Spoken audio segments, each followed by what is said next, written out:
আপনার বাড়িতে কি অন্নপূর্ণা যোজনার আধিকারিকরা আসতে পারে ভেরিফিকেশনের জন্য? যদিও বা আসে, কী ডকুমেন্টস চাইতে পারে, কেমন ধরনের প্রশ্ন করতে পারে, আর যদি একটি ভুল আপনি করে বসেন তাহলে কি আপনার 3,000 টাকা কি বাতিল হয়ে যেতে পারে আর্থিক সহায়তাটা? নমস্কার বন্ধুরা, স্বাগত জানাই আরও একটি নতুন ইনফরমেটিভ ভিডিওতে। আজকের ভিডিওতে আমরা কথা বলবো অন্নপূর্ণা যোজনার ভেরিফিকেশন নিয়ে।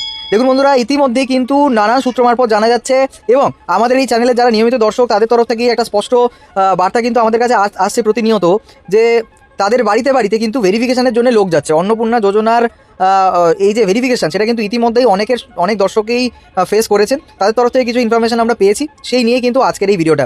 দেখুন বন্ধুরা, আপনার বাড়িতেও কিন্তু অন্নপূর্ণা যোজনার ভেরিফিকেশনের জন্য কিন্তু সরকারি আধিকারিকরা আপনার বাড়িতে যেতে পারে এবং সেখানে গিয়ে কী প্রশ্ন করতে পারে, কী ডকুমেন্টস আপনাকে রেডি করে রাখতে হবে, কেনই বা করছে এই ভেরিফিকেশন, সমস্তটাই কিন্তু নিয়ে আমরা আজকের এই ভিডিওটা বানিয়েছি। সুতরাং বন্ধুরা, ভিডিওটি একেবারে শেষ পর্যন্ত দেখবেন, কোনো তথ্য কিন্তু মিস করবেন না। যদি আপনি কোনো রকম তথ্য মিস করেন তাহলে কিন্তু পরবর্তীকালে আপনার বাড়িতে যদি ভেরিফিকেশনের জন্য আসে তাহলে কিন্তু আপনার একটু ভুলের জন্য কিন্তু আপনার যে আর্থিক সহায়তা, ঠিক আছে, সরকারের পক্ষ থেকে প্রাপ্ত যে আর্থিক সহায়তা, সেটা কিন্তু নাও পেতে পারেন আপনি। তো তার জন্য আপনাকে যেটা করতে হবে, ঠিক আছে, কী করতে হবে, কী করতে হবে না, সমস্তটা কিন্তু আমরা আজকে এই ভিডিওতে স্টেপ বাই স্টেপ জেনে নেব। ঠিক আছে, পুরো বিষয়টা একবার বলে রাখি। দেখুন বন্ধুরা, বর্তমান আমাদের রাজ্য সরকারের পক্ষ থেকে একটি সোশ্যাল ওয়েলফেয়ার স্কিম, অর্থাৎ আপনার অন্নপূর্ণা যোজনা নামক একটি স্কিম আনা হয়েছে, যেই স্কিমের নিরিখে যে যত হচ্ছে কি মহিলারা রয়েছেন তারা মূলত 3,000 টাকা করে আর্থিক সহায়তা প্রতি মাসে তাদের ব্যাঙ্ক অ্যাকাউন্টে পাবেন এবং সেটা বার্ষিকভাবে দেখা গেলে মোটামুটি 36,000 টাকা কিন্তু তারা বাৎসরিকভাবে কিন্তু পাবেন। ওকে, তো সেই প্রদানের বর্তমান আবেদনকারীদের বাড়িতে বাড়িতে গিয়ে ফিজিক্যালি ভেরিফিকেশন কিন্তু শুরু হয়ে গেছে। ইতিমধ্যে 1 জুলাই থেকে কিন্তু পেমেন্ট আসবে বলে কিন্তু স্পষ্ট বার্তা দিয়েছে আমাদের বর্তমান মুখ্যমন্ত্রী শ্রী শুভেন্দু অধিকারী, এবং সেই টাকাটি কিন্তু সম্পূর্ণ ডিবিটি অর্থাৎ ডিরেক্ট বেনিফিশিয়ারি ট্রান্সফারের মাধ্যমে কিন্তু ট্রান্সফার করা হবে। এবারে এই যে ভেরিফিকেশন করা হচ্ছে, এটা মূলত কেন করা হচ্ছে সেটা আমাদেরকে বুঝতে হবে। দেখো, অতীতে অন্যান্য প্রকল্পে দুর্নীতি হয়েছে, যেমন অনেক পুরুষের অ্যাকাউন্টে কিন্তু লক্ষ্মীর ভাণ্ডারে টাকা ঢুকেছিল। সেটাই রোধ করতে সম্পূর্ণ স্বচ্ছতা বজায় রেখে কিন্তু এই পদক্ষেপ কিন্তু গ্রহণ করেছে বর্তমান সরকার। তার উদ্দেশ্য হচ্ছে কি, মূলত প্রকৃত যোগ্য ব্যক্তিদের নির্বাচন করা, অর্থাৎ যারা শুধুমাত্র সঠিক এবং যোগ্য মহিলারা, তারাই যেন শুধুমাত্র এই আর্থিক সহায়তাটা পান। যাদের প্রয়োজন নেই, ঠিক আছে, তাদের কিন্তু পাওয়ার কোনো দরকার নেই। ঠিক আছে, আরও একটা জিনিস হচ্ছে কি, ভুয়ো আবেদন বাতিল করতে। দেখুন, ভুল তথ্যের ভিত্তিতে করা আবেদন, যেমন বয়সের অমিল, ঠিক আছে, থেকে শুরু করে নানান কিছু কিন্তু চিহ্নিত করা হবে এবং সেগুলোও বাতিল করা হবে। এবং নিরাপদে যাতে ডিবিটি ট্রান্সফারটা করা যায়, মাঝখানে যেন কোনো দালাল বা এজেন্ট ছাড়া সরাসরি উপভোক্তার ব্যাঙ্ক অ্যাকাউন্টে টাকা পাঠানো সম্ভব হয়, তার জন্যও কিন্তু এই ভেরিফিকেশনটা করা হচ্ছে। এবারে কাদের বাড়িতে ভেরিফিকেশন হবে? মনে রাখবেন বন্ধুরা, সবার বাড়িতে কিন্তু ভেরিফিকেশন হচ্ছে না। এটা কিন্তু বারবার করে বলে দিচ্ছি, সবার বাড়িতে কিন্তু ভেরিফিকেশন হচ্ছে না। মূলত দেখুন, যারা নতুন আবেদন করেছেন এবং সেই আবেদনের তথ্যের মধ্যে কিন্তু সন্দেহ রয়েছে, ঠিক আছে, যেমন বাবার বয়স বেশি, ছেলের বয়স কম, এরকম অনেক কিছু গল্প থাকে সাধারণত, ঠিক আছে, সেগুলো যদি থাকে তাহলে সেক্ষেত্রে কিন্তু আপনার বাড়িতে ভেরিফিকেশন হতে পারে। আবার আবেদন ফর্ম এবং ডকুমেন্টের মধ্যে তথ্যের যদি অমিল থাকে, ঠিক আছে, অর্থাৎ আপনি যে ডকুমেন্টসটা সাবমিট করেছেন সেখানে হয়তো আপনার রেশন কার্ডের ডিটেলস এক দেওয়া আছে এবং আপনি ফর্মটা ফিল আপ করেছেন রেশন কার্ডের অন্য একটা ডিটেলস দিয়ে, কার্ডের ক্যাটাগরি অন্য একটা সিলেক্ট করতে পারেন আপনি, ঠিক আছে। তো সেক্ষেত্রে কিন্তু আপনার তথ্যের অমিল থাকলে কিন্তু সেক্ষেত্রে সরকারি আধিকারিকরা এসে আপনার বাড়িতে ভেরিফিকেশন করবে। এবং প্রাথমিক অফিসে যাচাইয়ের কোনো তথ্য পুনরায় যদি যাচাইয়ের প্রয়োজন বলে মনে করেন আধিকারিকরা, তার জন্য কিন্তু আপনার বাড়িতে এসে ভেরিফিকেশন করতে পারেন। এবারে যাদের আবেদন এখনও অনুমোদিত পায়নি তাদেরই সম্ভাবনাটা কিন্তু বেশি, ঠিক আছে। এবারে আরও একটা বিষয় কিন্তু আপনাদেরকে স্পষ্টভাবে সতর্কতার সঙ্গে জানাচ্ছি, যে ফোন কল করেও ভেরিফিকেশন করা হতে পারে, তবে ফোনে কখনোই ওটিপি বা ব্যাংকের তথ্য কিন্তু চাওয়া হবে না।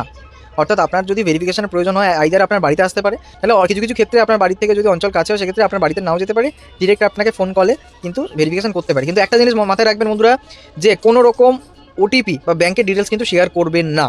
এটা কিন্তু বলে দিলাম আমি আপনাদেরকে খুবই সতর্কতার সঙ্গে, কারণ এই নিয়ে কিন্তু অনেক স্ক্যামও কিন্তু হচ্ছে আশেপাশে। এবারে কারা আসতে পারেন এই যে আপনার ভেরিফিকেশনের জন্য, কারা কারা আসতে পারেন? দেখুন, গ্রাম পঞ্চায়েত এলাকার কর্মীরা আসতে পারেন, গ্রামীণ এলাকার জন্য পঞ্চায়েত বা বিডিও অফিসের কর্মীরা আসতে পারেন, ঠিক আছে। পৌরসভা বা মিউনিসিপ্যালিটির কর্মীরা আসতে পারেন, অর্থাৎ শহরাঞ্চলের জন্য সংশ্লিষ্ট পৌরসভার আধিকারিক যারা থাকেন তারা কিন্তু আপনার বাড়িতে ভিজিটের জন্য আসতে পারেন। এবং বিশেষ ভেরিফিকেশন টিমও কিন্তু আসতে পারে, অর্থাৎ কী বলছি, অন্নপূর্ণা ভাণ্ডারের জন্য সরকারের তৈরি ভেরিফিকেশন টিম থাকতে পারে, ঠিক আছে, তার তরফ থেকে কিন্তু 2-3 জন কিন্তু আসতে পারে।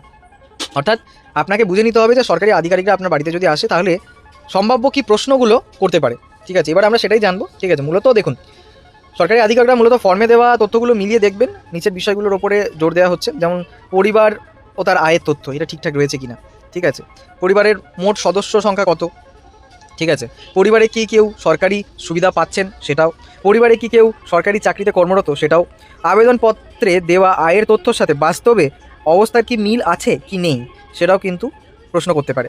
পরিবারের কেউ আয়কর অর্থাৎ ইনকাম ট্যাক্স দেয় কি না, টিডিএস ফাইল করলে যোগ্য হিসাবেই গ্রহণ হবেন যদি আয় বেশি না হয়।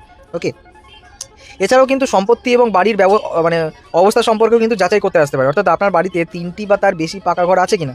ফর্মে হয়তো আপনি না করেছেন, ঠিক আছে, কিন্তু সেটা ভেরিফিকেশনের জন্য, ঠিক আছে, কিন্তু অবশ্যই আসবে। হয়তো না করেছেন বা হ্যাঁই করেছেন, সেটা যে আপনি আদতে সত্যি কথা বলছেন সেটা যাচাইয়ের জন্য কিন্তু আসতে পারে। পরিবারে 4 চাকা গাড়ি রয়েছে কিনা, ঠিক আছে, এই রিলেটেড কিন্তু বিভিন্ন ধরনের প্রশ্ন আসতে পারে সরকারি আধিকারিকদের তরফ থেকে। সন্তান এবং শিক্ষা সংক্রান্ত তথ্য দেখুন, আপনার সন্তান কোথায় পড়াশোনা করছে, গভর্নমেন্ট স্কুলে পড়ছে নাকি প্রাইভেট স্কুলে পড়ে, প্রাইভেট স্কুলে হলে সেটি সরকারি অনুমোদন কিনা, ঠিক আছে, মূল ধারার শিক্ষার বাইরে থাকলে বা দেশ বিরোধী প্রতিষ্ঠানে পড়লে কিন্তু বাতিল হতে পারে, এটা কিন্তু স্পষ্টভাবে জানানো হয়েছে। এবং আরও একটি বিষয় স্বাস্থ্য সংক্রান্ত তথ্য, অর্থাৎ আপনার সন্তানকে সরকারি টিকাকরণ যেমন পোলিও ইত্যাদি করানো হয়েছে কিনা সেটা কিন্তু অবশ্যই যাচাই করা হবে, তার কার্ড দেখতে চাওয়া হবে। স্বাস্থ্যসাথী বা অন্য কোনো সরকারি স্বাস্থ্য প্রকল্পের আওতায় আছেন কিনা সেটাও কিন্তু যাচাই করবে, অর্থাৎ আপনি যে ফর্মে যেটা তথ্য দিয়েছেন বাস্তবে কি সেটার প্রমাণ দিতে পারছেন সেটা কিন্তু হয়তো করতে পারে এরকমভাবে। দেখুন প্রয়োজনীয় ডকুমেন্টস, ঠিক আছে, কী কী আপনাকে রেডি রাখতে হবে। দেখুন একটা জিনিস বলে রাখি যে শুধুমাত্র যে তারা আসবে এবং কয়েকটি প্রশ্ন করে চলে যাবে এমনটা কিন্তু মোটেও নয়, তারা কিন্তু আপনার অরিজিনাল বা আসল ডকুমেন্টসটা কিন্তু দেখতে চাইতে পারে। ভেরিফিকেশনের সময় নিচের ডকুমেন্টসগুলো অরিজিনাল এবং আসল জেরক্স কপি কিন্তু আপনাকে রেডি রাখতে হবে। আমি নিচে উল্লেখ করেছি, প্রথমটা হলো আপনার Aadhaar card, both the side, ration card, voter card, ব্যাংকের পাসবই, স্বাস্থ্যসাথী কার্ড যদি থাকে, প্যান কার্ড যদি থাকে, জমির নথি যদি থাকে, রেকর্ড পর্চা, আবেদন অ্যাকনোলজমেন্ট স্লিপ, অর্থাৎ আপনি যে আবেদন করেছেন যদি আপনি অনলাইনে করে থাকেন তাহলে আপনি আবেদনের অ্যাকনোলজমেন্ট স্লিপ পাবেন, ঠিক আছে, অফলাইনের ক্ষেত্রেও কিছু কিছু ক্ষেত্রে পাওয়া যাচ্ছিল।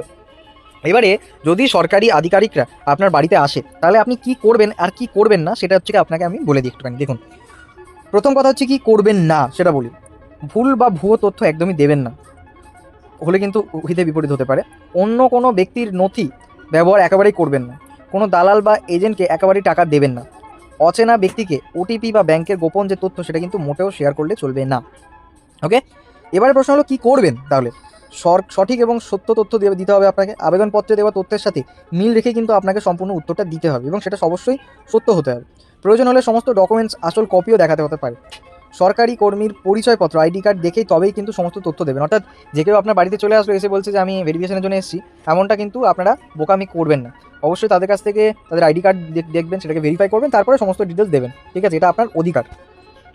আচ্ছা এবারে একটা কথা বলি যে ভেরিফিকেশনের পর কি হবে এবং পেমেন্টের প্রসেসটা কী। দেখুন তথ্য যাচাইকরণ হয়ে যাবে, আপনার দেওয়া তথ্য সরকারি দপ্তরে বিশ্লেষণ করা হবে, তথ্যের যদি অমিল বা সঠিক তথ্য হয়, তথ্যের অমিল থাকলে সংশোধনের জন্য যোগাযোগ করতে হতে পারে আপনার সঙ্গে, অথবা আবেদন বাতিল হতে পারে, দুটো হতে পারে। আর যদি সঠিক তথ্য হয় তাহলে পরবর্তী ধাপের জন্য এটা এগোবে, অর্থাৎ সঠিক তথ্য প্রমাণিত হলে আপনার যে আবেদন সেটা অ্যাপ্রুভ করা হবে এবং ফাইনাল লিস্টে কিন্তু নাম উঠে যাবে। এবং আরও একটা বিষয় হচ্ছে আপনাদেরকে বলে রাখি যে এই যে টাকা প্রদান পেমেন্টের যে সময়সীমা সেটা কিন্তু 1 জুলাই থেকে 15 জুলাইয়ের মধ্যে ধাপে ধাপে সরাসরি উপভোক্তার ব্যাঙ্ক অ্যাকাউন্টে ডিবিটির মাধ্যমে কিন্তু 3000 টাকা করে পাঠানো হবে, যেটা বলেছে।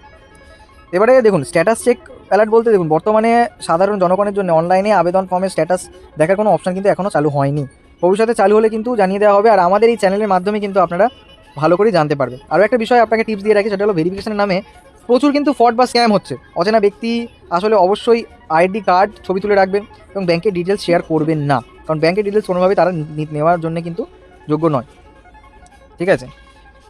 তো এই হলো বিষয়, ঠিক আছে। এর মধ্যে থেকে অনেকেই জানতে চাইছেন যে সবার বাড়ি থেকে ভেরিফিকেশন আওতায় পড়বে।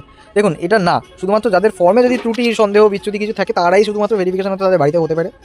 ফোন করে কি ওটিপি চাইতে পারে? না, ওটিপি সরকারি আধিকারিকরা কিন্তু চাইবে না, সে কারণে বলছি কোনো রকমভাবে ওটিপি বা ইত্যাদি শেয়ার করবেন না। অনলাইনে আবেদন করলে কি রিসিপ্ট কপি জমা দিতে হবে? এটি আপনার এলাকায় পঞ্চায়েত বা মিউনিসিপ্যালিটির উপর ডিপেন্ড করছে, ঠিক আছে। কিছু জায়গায় এটি চাওয়া হচ্ছে, আবার কিছু জায়গায় কিন্তু আপনার স্থানীয় অফিসে একেবারে খোঁজ নিয়ে একবার দেখতে হবে আপনাকে লোকালি, ঠিক আছে।